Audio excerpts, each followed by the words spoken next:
Bon, salut les amis, on est lundi matin. Comme vous pouvez voir, je suis avec la 10 corps, avec les 4 corps levés, parce que là on est dans une parcelle vraiment argileuse. Justin est là ce matin, Stéphane aussi. L'équipe est au complet pour faire commencer les semis.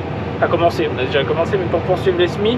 On doit récupérer le 350 aujourd'hui ou demain pour le remettre sur les charrues, essayer et puis le retrouver enfin, parce que le HD c'est bien, c'est un super tracteur, mais je préfère la boire en T8 quand même.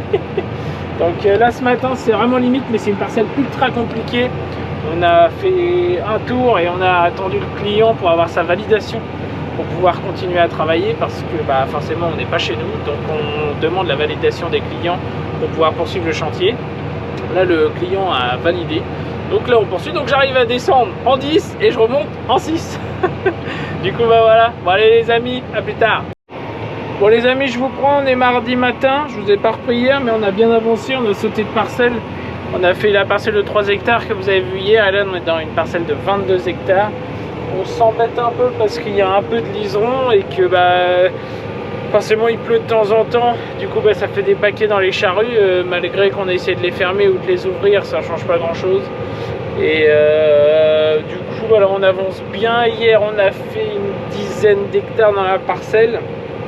Du coup là on devrait la finir ce matin si le temps le permet. Moi je suis arrivé à la parcelle, il était 7h30 pour prendre un petit peu d'avance, mais du coup la météo nous a un petit peu remis un petit tac derrière la tête en disant hey, calmez-vous avec votre avance. Donc on a attendu que le semoir nous rattrape. Donc là on a très peu d'avance, que du coup Stéphane est là, Justin est juste devant moi, et comme on n'a toujours pas récupéré le 350, forcément que Stéphane il nous rattrape vite avec le 6 mètres. Et du coup voilà un peu là où on en est. Ça va pas mal. Là on sème du blé à 140 ou 150 kg, je sais plus, hectares. Le nombre de pieds là comme ça de tête je l'ai pas, mais du coup on avance bien, mais on se fait un peu plus chier, ça fait un peu plus d'épater, et du coup voilà, on avance gentiment.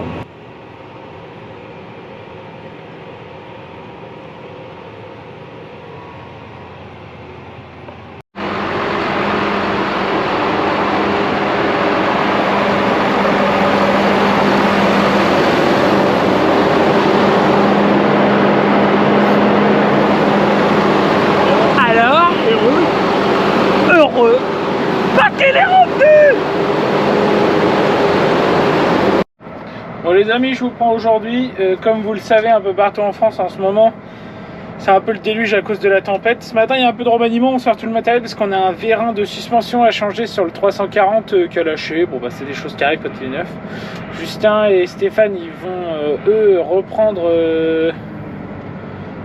du grain, qui sont en train de... qui a un sac qui a pété, les anses pardon. Et puis on devait aller chercher les semences de lin aussi, avec le temps qu'il fait. Je viens d'avoir notre technicien, vu que les sacs sont pas hyper imperméables et tout ça par rapport à la pluie, j'ai pas envie d'avoir du lin qui germe dans la benne. Donc ce qu'on va voir, si on le prend avec la benne ou avec le plateau, on va bien voir. Mais en tout cas aujourd'hui vous allez nous suivre un petit peu. Et puis voilà, je vais vous reparler aussi du 350, oui, savoir ce qui s'est passé, tout ça, tout vous expliquer.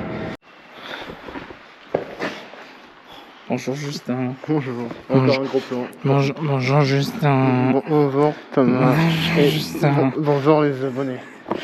Bon, ça va arrêter par la pluie. Étonnant. Du coup, là, j'ai mis une cote pour faire semblant de travailler et pour vous montrer que Justin travaille assez malement. Non, du coup, on en profite pour faire un petit peu d'entretien sur les charrues, tout ça, parce que elle commence un peu à en avoir labouré. Puis on a voulu faire durer un peu les pièces. Du coup, ce matin, on fait ça tranquillement. Les équipes de chez Lecoq sont en train de regarder les différents soucis sur les tracteurs qu'on a pour les régler. Et puis voilà. Toujours en panne. Quoi? Toujours en panne. C'est parce qu'on n'achète pas de dire, c'est ça que t'es en train de dire? Ah bon, c'est pas mon problème, c'est pas moi qui paye. Ah, continue comme ça, t'es viré. Ouais, j'attends ça. Regarde-moi bien, hein. Ouais, je regarde bien. Bon allez, nous on fait ça bien. Bon, on est mercredi après-midi. Après le passage d'un peu tout le monde. Là, j'ai remis la grosse veste aussi. On se croirait vraiment en plein hiver. C'est affolant. Ça devient usant ce temps. je me répète, mais pour le coup ça devient vraiment usant. Avec Justin on a refait 2-3 trucs sur la scie-corde, je vais pouvoir la remettre à l'abri. Je vais pouvoir tout remettre à l'abri. Si ça tombe, nom de Dieu. Et d'après Stéphane, on a un 3 tonnes 5 à la place d'un kangou, comme vous pouvez voir.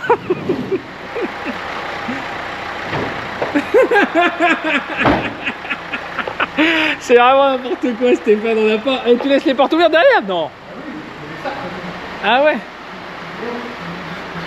Vous pouvez voir le lin graine aussi est arrivé. Ah ouais. Le lin graine est arrivé, on a de la semence de lin. Allez, mais l'autre il croit il a une Ferrari, putain il me saoule. Il est complètement taré. On a des semences à aller chercher comme je vous ai dit ce matin. Mais bon, on va attendre qu'il fasse meilleur. Mais voilà. Je vais vous faire aussi une petite vidéo de présentation que vous m'avez demandé sur TikTok du semoir. Je vais voir si j'ai le temps. Et puis je vais essayer aujourd'hui, comme on a un peu plus le temps, de vous faire les ressentis maintenant que ça va faire 2 mois qu'il est là, du 340. Oh, j'ai même un bonnet, c'est vraiment pour vous dire que ça c'est vraiment mes vestes hivernales là pour le coup. Mais vous faire un peu les ressentis du 340, ce qui pour nous va pas, et puis ce qu'on pense du tracteur. Puis bah voilà, je vais vous faire ça cet après-midi si on a le temps. Parce qu'après il faut que je rentre les charrues. Et puis voilà les petits copains. Bon allez, nous on va aller amener tout ça parce que oui, que je vous explique. En fait tout ce qui est sac de semences, etc., bidon, tout est consigné, enfin entre guillemets consigné. Et puis en gros, faut les ramener dans votre COP qui récupère le tout. Et du coup, bah, de temps en temps, quand on en a pas mal, et bah, on le ramène. Mais sauf que comme Stéphane il pense qu'on a un 3 tonnes 5 à la place d'un kangou, on fait qu'un voyage et à chaque fois on en ramène une pelletée phénoménale. Justin était là ce matin mais il est reparti. Parce qu'au vu du travail qu'il y a à faire, ça sert à rien d'être 50, on va se tourner les pouces. Là, ah bah là vous inquiétez pas, on va pas manquer d'eau cette année pour traiter. Hein, parce qu'on a refait les bâches l'année dernière. Parce que les nôtres étaient complètement percées. Et du coup bah, ça filtrait plus l'eau. Et du coup bah ça arrivait qu'en pleine saison on perdait la totalité d'un bassin en capacité, donc c'était un peu relou. Je vais vous parler à l'intérieur parce que là il pleut et du coup ça mouille l'objectif. On va couper ça. Mais ouais, je vous disais, on les a refait. Hop. Parce que nous en entreprise on ne tire pas l'eau du réseau d'eau, on utilise des bassins de récupération. Donc tous les hangars sont équipés de gouttières qui sont redirigés vers ces bassins. D'ailleurs il nous manque un peu de stockage par moment, par année.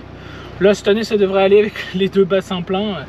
Et il faudrait qu'on en fasse un 3e, puis on verra dans l'avenir si on monte un autre bâtiment stockage plus tout ce qui est culture, savoir stocker un peu de lin ou quoi, on verra plus tard. On est en piste de réflexion pour tout ça. Du coup bah là j'attends Stéphane, on va là-bas et puis après il faut que j'emmène l'autre voiture à se faire réparer parce que du coup vous pouvez voir qu'en ce moment je suis en Twago parce que bah, elle a des petits soucis, la petite Twago, et on doit y changer les roulements, mais je connais quelqu'un qui va me faire ça. C'est bon, le 3 tonnes 5 est plein? Non, merde. J'aurais pu en mettre un à ta place. Ça c'est vrai. Bon allez, à plus l'équipe. Bon les amis, je vous reprends. Là du coup on est dans le milieu de l'après-midi, voire fin d'après-midi. On a été voir on a été voir un chantier là d'un gars qui m'a appelé pour faire une estimation de tas de fumier et puis nous montrer un peu ce qu'il y avait à faire et puis si on prenait le chantier ou pas. Donc sachant que c'est sur un herbage, tout ça, c'est pas à faire tout de suite. Bon bah, on va s'arranger. C'est un client à moi, enfin à nous, avec qui on travaille à la paille, qui a donné notre numéro. Donc en écoutant comme ça, sachant que c'est des gens de confiance avec qui on travaille généralement, là entre guillemets ben, on sait que le gars qui nous envoie sur ce chantier là est un gars en qui on a confiance. Comme vous pouvez voir, et je pense un peu comme partout chez vous, il pleut énormément, c'est une catastrophe. Là on a déjà pris 18 mm de mémoire, 18 ou 19. parce qu'on est connecté, on sait, avec la petite station qui est là. On est dans le réseau Sencrop. Faut que je vous le présente aussi, ça. J'ai plusieurs choses à vous présenter, notamment de un Carnot qu'on utilise pour la gestion des parcelles et puis de nos différentes activités avec la pulvée et l'épandage principalement. Ça nous sert essentiellement à ça. Et puis bah là, depuis peu, avant on était dans le réseau Sencrop mais sans station, et on a fait un petit cadeau à Stéphane là il n'y a pas très longtemps, et du coup bah, on a notre propre station, même s'il y en a une juste à côté, hein, mais c'était le petit cadeau sympa parce que Stéphane il aime bien. Il avait un pluviomètre, enfin une station connectée là en haut de sa maison, mais pas dingue quoi. Du coup bah voilà. Après là, que vous dire, aujourd'hui la journée va se clôturer là, hein, pour le coup. J'ai encore, si j'ai des tuyaux à retrouver pour piloter ma charrue avant, parce que je ne les ai plus. Faut que je regarde où ils sont. Chez Lecoq, ils devaient regarder si des fois ils n'étaient pas chez eux. Au cas où, moi je vais remettre la charrue directement à sa place, sous le bâtiment. Là pour le coup, pour le moment c'est un peu la cata. Je vous avoue que là on s'attendait pas à prendre autant d'eau, même s'ils en avaient annoncé, hein. Pour le coup, il n'y a pas forcément besoin de faire les surpris. C'est bête, mais on savait. Là on a fait aussi les 2-3 pièces de rechange. On a changé 4 pointes de mémoire et 2 socs, parce que bah, forcément il datait de l'année dernière et c'était un petit peu fatigué, donc du coup bah, on a changé ça. Et puis et bien voilà les petits amis, je vais essayer de rentrer ça sans rien accrocher. Ça serait pas pire, pas pire.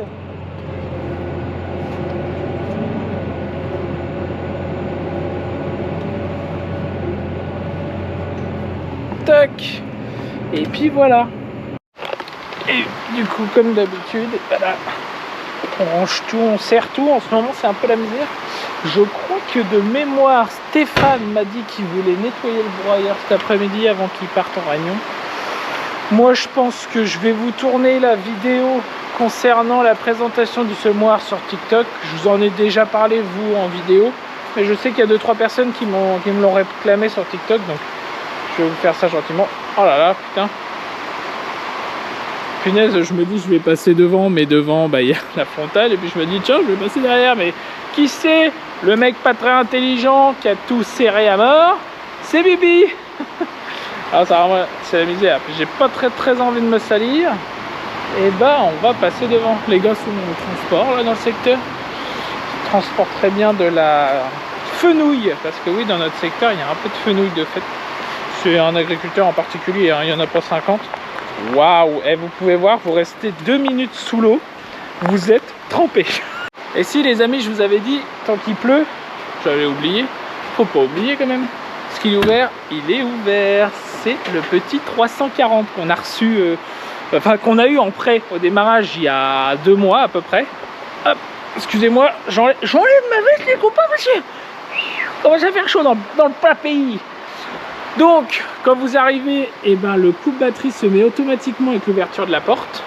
Donc là, on peut aller s'installer. Je suis désolé, il n'est pas propre, mais il n'est pas sale non plus. Du coup, hop, là, vous risquez de mieux m'entendre parce qu'en soi, en extérieur, bon, on pourra faire le tour après parce que j'ai 2-3 éléments quand même à vous présenter. Je vais mettre un petit peu de lumière. Regardez. Magie. Ah bah non, pas de magie. Donc... au niveau du 340, pourquoi nous on a pris ça? Donc aujourd'hui on était sur un 275 HD ancienne génération, Pape LMI, super tracteur qu'on a eu, on a travaillé 2 ans avec, ça se passait super bien. Par contre on s'est vite rendu compte, attendez je règle ça quand même. Waouh, mais là les amis vous me voyez comme si j'étais au cinoche là. Oh là, je suis pas un gyrophare garçon, calme-toi.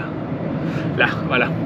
Donc oui, le 275 qui était sur les pendeurs, ça allait plutôt bien, mais dans certains chantiers, on s'est vite rendu compte qu'on manquait de puissance. À l'achat de l'épandeur, le vendeur nous avait dit, vous allez voir, vous comptez mettre quoi comme tracteur? Donc nous on avait dit, autour de ça, on a notre piste de réflexion s'est portée sur soit un 275, soit un 290, soit un 315. Parce qu'à l'époque, il n'y avait que ces modèles-là. Même si le 290 a été moins vendu que le 275 et le 315 de ce qu'on a vu. Mais du coup, avec Stéphane, on s'est mis à chercher. Ces tracteurs-là. Attendez, si je mets ça, c'est peut-être mieux pour vous.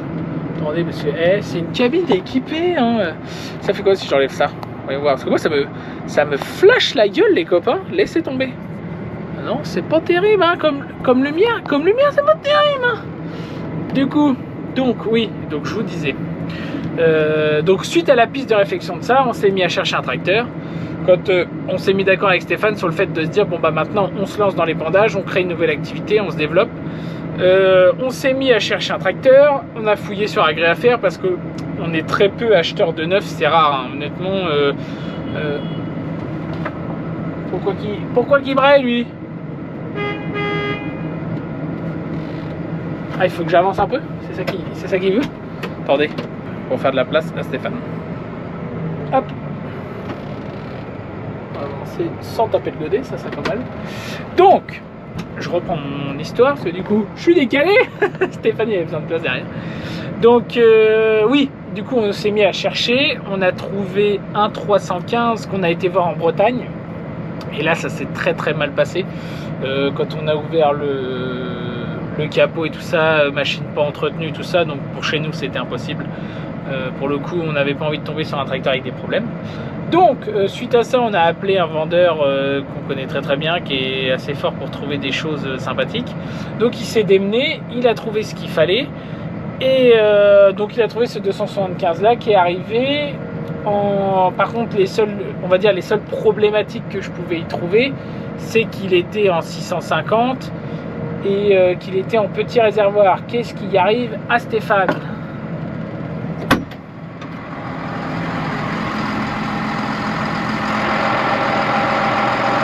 Et tu te prends en plein hiver, toi? Ah, Bonnet et tout, l'autre il est en plein hiver là. ouais, il est super étanche, le machin que t'avances, tu prends une touche. C'est vrai?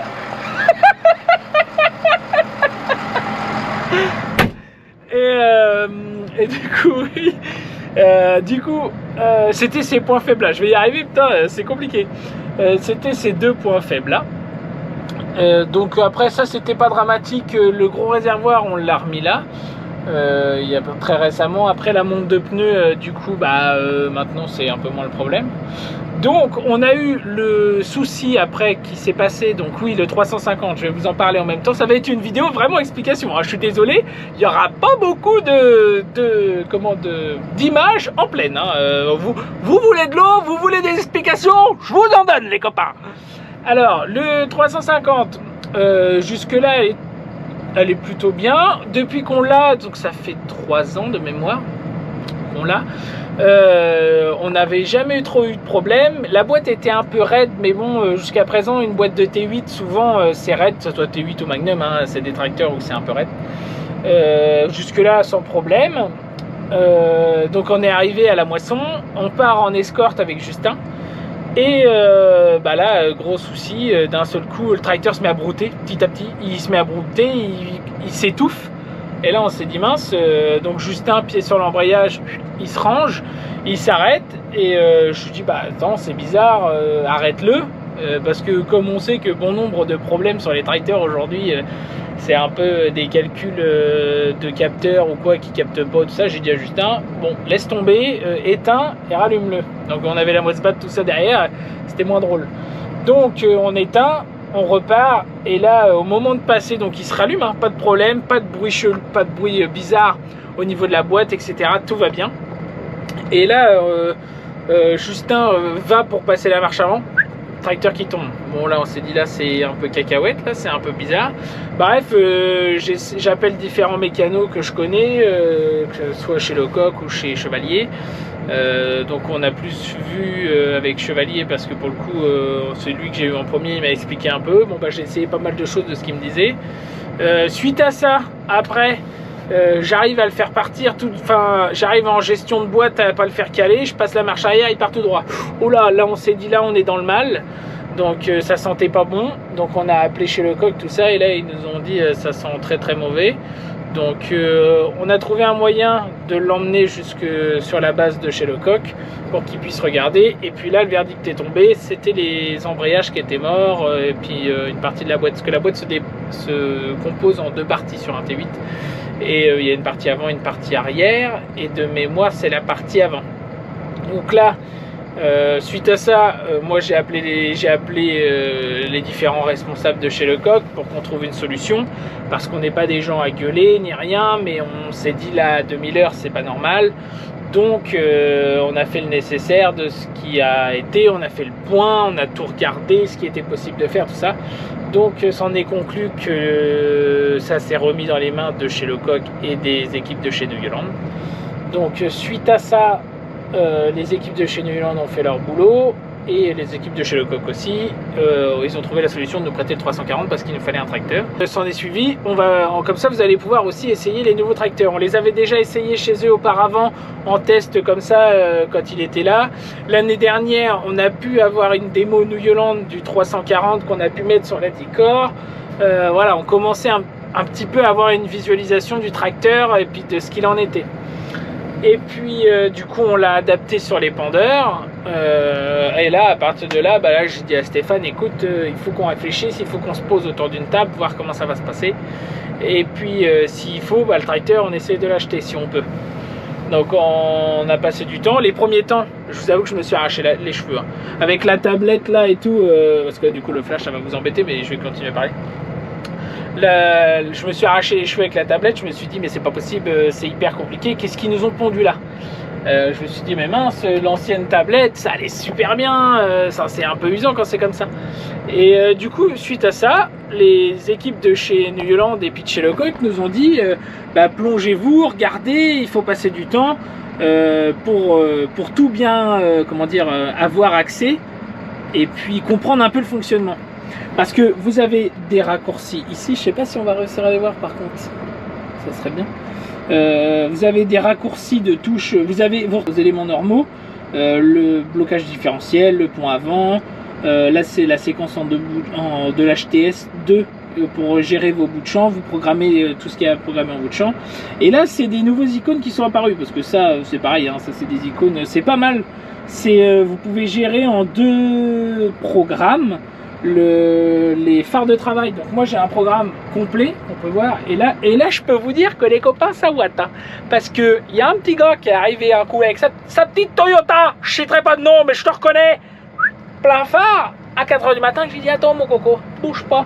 J'étais là en phare normal, et là il est arrivé plein phare, mon copain Thomas il a envoyé, et je peux vous dire que la Toy, il a raclé, il a rabaissé que la perle. Non mais c'est hyper pratique là, en plus il a le pack grande luminosité, donc en pleine c'est génial. Là vous pouvez le voir, hein, pour le coup bon il fait pas nuit noire, mais voilà, vous voyez un peu à quoi ça donne. Et pour le coup j'ai un mode sur la route quand j'ai personne, ou en pleine quand je suis juste en déplacement ou quoi, et qu'il n'y a que besoin de l'avant, que j'ai pas besoin de l'arrière, j'ai rien à contrôler à l'arrière, et bien j'ai un mode full pour l'arrière, full pour l'avant, pardon. Mais par contre vous pouvez complètement tout personnaliser. Si vous voulez juste devant, juste derrière, c'est vraiment hyper personnalisable. Et c'est le mot que je retiens un peu de ce tracteur, c'est hyper personnalisable. Il faut le comprendre, il faut le connaître, mais nous on a bien aimé. C'est pareil, là vous avez l'écran secondaire. L'écran secondaire, il y a beaucoup de modèles qui sont sortis dans le volant, et moi je n'en voulais pas. Ils nous l'ont présenté quand on a pu voir le tracteur chez eux en présentation. Moi j'ai dit aux responsables, je n'en veux pas un avec le volant dans l'écran, parce que je suis quelqu'un qui conduit hyper proche du volant. J'ai le volant qui est assez proche de moi, c'est une façon de conduire, hein. Mon père est complètement différent pour le coup, Justin est un peu plus comme moi, et en fait cet écran nous en était inutile, et même à la limite on se crochait dedans, donc ça n'avait plus aucun intérêt. Donc moi je lui ai dit, s'il y a entre guillemets un écran qui m'intéresse, c'est derrière. Le seul reproche que je peux faire à cet écran là, c'est que quand on se met en mode feu ou en mode plein phare, enfin phare de travail, eh bien cet écran-là ne diminue pas. Ça, c'est un reproche qu'on avait déjà fait sur ces modèles-là, où l'arc central, il diminue, enfin, on peut le diminuer, mais c'est hyper compliqué. Celui-là, je sais pas du tout, donc parce qu'on va en formation pour le tracteur au mois de février, s'il n'y en avait pas avant, et puis bon, bah après, là, en ce moment, c'est pas la période pour aller en formation. Donc au mois de février, on va en formation tous les 3. Pareil, j'en profite dans cette vidéo, je vous le glisse un peu pour vous dire qu'on va aller visiter l'usine Pronard. Normalement, écoute bien Sylvia, écoute bien. Normalement, on y va tous les 3 avec Justin. Et puis pour vous montrer tout ça, vous inquiétez pas, on va faire une petite vidéo dédiée et tout, on va faire un truc quali. Et donc, je reprends au sujet du tracteur. Parce qu'en fait, sur le fait qu'au démarrage, je vous disais, c'est un tracteur, c'est compliqué à prendre en main, etc. Moi, j'ai eu énormément peur quand je l'ai eu la première semaine en main. Je me suis dit, eh, mais mon père, le pauvre, il va jamais s'en sortir. Parce que ce tracteur-là, aujourd'hui, est sur les pendeurs en 650. Vous allez vous dire, mais attends Thomas, t'es un peu bizarre. Il y a 30 secondes, tu nous dis que tu achètes un tracteur avant, le modèle d'avant. Tu le même chose en 650, t'es pas content, tu recommences. Bah oui les gars, je suis pas content, puis je recommence. Mais non. Du coup, ce qu'on va faire, parce que déjà 650, j'ai pas eu le choix, parce qu'à la base c'était pas mon tracteur, donc c'est pas moi qui l'ai configuré comme je voulais. Sinon, il aurait été configuré en 710, parce que mon autre HD qu'on a acheté neuf, on l'a configuré nous-mêmes. Il voulait nous mettre du 650, et le 650. Je préfère le 710, il y a plus d'empattement, il y a plus de marquage au sol. C'est la limite pour labourer, mais ça y va. Le Magnum est en 710, lui pour le coup. Et alors du coup, ce qui se passe, c'est que ce tracteur va repartir en 900. Ça, je vous en ai déjà parlé. Et il va reprendre le combiné 6 mètres qui est sur le T8. Nous allons remettre les jantes et pneus complets sur le 330. Et le 330 va repartir avec la Dicor. Il l'a traîné avant, il n'y aura pas de problème. Et sachant que c'est un 330 qui fait vraiment 330, il a été remis à sa vitesse capot. Enfin, sa puissance capot, pardon. Il fera ses chevaux. Donc, il n'y a pas de problème. Puis on aura des équipements en full GPS. Comme ça. Alors, du coup, ce que je vous disais, parce que je m'égare, je parle de plein de trucs, puis au final, vous n'avez pas d'infos. Eh oh, là, si c'est pour avoir des petits commentaires, Thomas, t'en as oublié la moitié. Non. Allez les copains, on continue. Donc, oui, donc je vous disais, vous avez un panel de full personnalisation. À partir de là, c'est ce qui correspond au 3e point hydraulique, parce que ce tracteur dispose d'un 3e point hydraulique. Là, vous gérez tout ce qui est transmission au niveau de la boîte, tout ça. Donc, à chaque fois que vous cliquez sur un de ces éléments, ça vous ouvre directement le réglage. Moi, avant, je repassais dans les réglages du tracteur, parce que là, en fait, si vous faites ça, vous revenez sur une page principale, un peu le mode retour pour ceux qui ont déjà des NH. Vous savez un peu, les modes retour, c'était comme ça. Vous revenez sur un truc général. Et donc, du coup, là, vous avez la partie tracteur, la partie outils, la partie guidage, etc. Et donc, du coup, en fait, à chaque fois, je revenais là, je recliquais là, puis après, je cherchais, parce que là, vous avez un menu déroulant. Et de ce que je vous disais là, là vous allez pouvoir voir l'éclairage personnalisé. Vous pouvez choisir vraiment ce que vous voulez. Votre tracteur est full en dessin. Pareil, donc si on continue dans la full personnalisation, au niveau de l'écran, vous pouvez gérer tout votre paddle de petites palettes. Vous pouvez faire ce que vous voulez. Si vous avez envie de prendre le bleu, de le mettre là, le rose, etc. Vous faites ce que vous avez envie. Et pareil, au niveau du joystick, là, vous pouvez configurer les distributeurs comme vous le souhaitez sur la manette sans souci. Pareil au niveau de la panier multifonction, je trouve ça bien parce que comme nous qui allons avoir la trémie frontale après, et bien pour mon père, il n'aura plus qu'à sélectionner les 2 boutons et là où il veut mettre on va dire les positions des différents outils. Parce que sur le T8, il est obligé de se servir de ça. On ne peut pas leur basculer parce que les poignées ne sont pas personnalisables sur le T8. C'est les anciennes générations, c'est normal, ça fait partie de ça. Donc, et puis du coup on était en réflexion aussi de vouloir avoir un vario pour pouvoir semer, parce que c'est vrai que mon père avec un full mécanique, c'est ce qu'il dit, c'est moins fluide, faut plus gérer sa boîte, etc. Et sachant que sur les T8 vous avez des sauts de gamme, donc il y a entre la 6 et la 7 et la 12 et la 13, et vraiment vous les sentez les sauts de gamme. Et il y a des moments quand vous êtes entre 6 et 7 à semer, comme là cette année c'est un peu plus compliqué, entre 6 et 7 c'est compliqué quoi, parce qu'il faut pas vous louper, sinon vous calez le tracteur quoi. Puis c'est-à-dire il faut tout redémarrer, tout machin, c'est un bordel. Par contre en termes de démarrage d'écran et d'arrêt d'écran sur cela, waouh, il y a un petit délai. Donc heureusement que le coupe batterie se gère automatiquement, parce qu'en gros vous descendez, vous fermez tout, vous coupez et vous partez. Et ça, il n'y a pas de souci. Un point que je vais on va dire, appuyer sur ce tracteur, c'est son confort. Honnêtement, là, moi, bah, du coup, ça fait un mois maintenant que je l'ai. Et honnêtement, j'ai vraiment senti un effort au niveau de la... excusez-moi, je suis en train de refaire mes réglages parce que je vois qu'il y a des choses au niveau de la gestion, la gestion butée haute, butée basse, qui n'étaient pas trop réglées. Et puis je veux pas me faire avoir avec mes bras de relevage, que ce matin ils sont venus changer le fameux vérin de suspension qui a lâché. Bon, bah voilà, c'est de la garantie, c'est pris en compte, ça arrive. Donc oui, je vous disais, hyper confortable. J'ai senti une évolution. Déjà, quand on est passé sur ces modèles-là de HD, il y a une réelle évolution au niveau du confort. Mais alors là, on est au-dessus, quoi. On est aujourd'hui, je pense qu'ils peuvent s'asseoir tranquillement à côté des différentes marques que tout le monde connaît et qui sont soi-disant hyper confortables, etc. Aujourd'hui, c'est aussi confortable qu'un John Deere, qu'un Fendt. Pour moi, c'est similaire, quoi.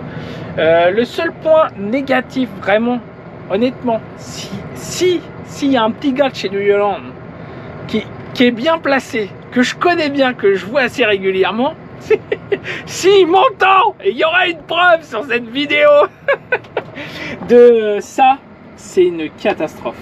Vous avez comme une molette de souris qui vous sert à gérer votre relevage là, vous voyez. Vous pouvez faire comme ça, vous montez, vous descendez. Et vous pouvez gérer l'avant, l'arrière, puis là c'est différentes gestions, je sais plus trop de mémoire. Mais ouais, et ça c'est une cata. Honnêtement, si c'est un tracteur qui laboure, c'est une catastrophe parce que du coup vous gérez une butée haute, une butée basse, mais dans votre parcelle c'est pas forcément la bonne butée par exemple, comme vous voulez pas faire de trou en entrée de rail, bah vous descendez un peu votre butée, mais après en plein champ, bah, il faut remonter, donc vous jouez de la molette. Enfin bref, on a eu le même ressenti avec Justin, que ça c'était quelque chose qu'on préférait sur les modèles d'avant. Alors oui, c'est un gros panel, oui c'est un gros truc, mais vraiment, là je vois, moi j'ai retrouvé ça sur le T8, même sur le T7 HD il était comme ça. C'est génial quoi, vous gérez au pourcentage près, alors ça aussi, mais ça fait pas pareil. Puis si vous avez quelque chose à gérer rapidement, c'est impossible. Honnêtement, c'est une catastrophe. Après, demain sur un semoir, c'est pas le problème, parce qu'un semoir, une fois que vous avez réglé la butée basse, c'est fini quoi. Enfin, c'est derrière que ça gère. Après, si on continue, là c'est pareil. Là c'est tout ce qui est. Là, vous pouvez piloter changer de page. Alors attendez, parce que je suis dans les réglages, du coup je m'en vais. Là, en fait, vous gérez les pages comme vous voulez. Vous changez les pages plutôt. Ça, c'est pour le terminal Isobus. Hop, tac. Donc, pour le coup, la grandeur de la tablette, c'est chouette. Hein. Honnêtement, elle est vraiment bien cette tablette. Donc après, vous avez tout ce qui était gestion, donc jusque là, oui, tout ce qui est la gestion de radio. Au démarrage, je me suis dit, bah attends, mais c'est complètement fou de remettre des boutons là, alors que l'autoradio, il est là. Je me suis dit, mais attends, là, c'est quand même pas... Enfin, c'est pas dingue quand même de faire ça. Et bah, je vous jure que c'est hyper pratique. Quand j'ai repris les autres, je me suis dit, attends, ils sont où les boutons? Et en fait, bah si, il faut repenser à reprendre l'autoradio. Mais vous êtes là, vous pilotez comme du bout du doigt, en fait, parce qu'en fait, vous êtes là... Sur la route, un petit peu plus de bam bam, et bah c'est parti. Pareil pour le chauffage, tout est là. Franchement, c'est vachement bien. Pour le coup, le panel de côté est vachement bien géré. Après, vous pouvez configurer. Vous voyez, là encore, vous avez des boutons que vous pouvez configurer. Je sais pas si c'est quelque chose de spécifique ou quoi.